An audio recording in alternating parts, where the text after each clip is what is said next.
Ayan guys, mapagpalang araw na naman po sa lahat. Sa mga kapatid ko pong nasa mundo ng lihim na karunungan po. Sa mundo ng mga kutya. At higit sa lahat, sa mundo na puno ng misteryo po. Dahil nandun po makikita yung lihim na lagusan po.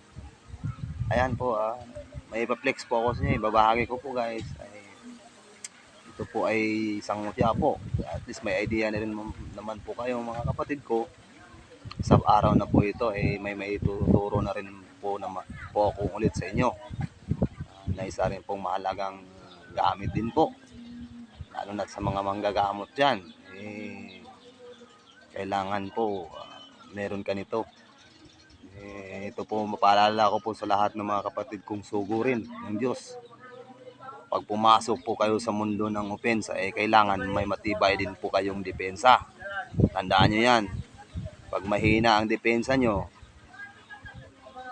paano yan? Talagang babalik talaga ang mga sakit na ginamot nyo sa inyo po. Kaya kailangan yung matibay na mga depensa po.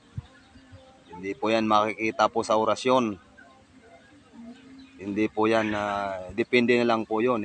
Kung may access ka po sa langit, i-grant niya po yung mga poder na sinasabi nyo. Kung i-grant talaga ng Diyos, yung mga Latin, yung mga binibigkas nyo. At lalong-lalo na po sa mga orasyon na mayroon kayo, may tangan kayo, kailangan alam nyo po kung ano po ang translate niyan at anong ibig sabihin po sa atin.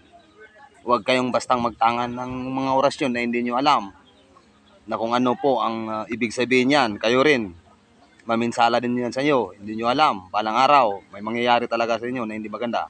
Yan pa yung papayo ko sa inyo. Ito guys, ipa-flex ko na. Salamat.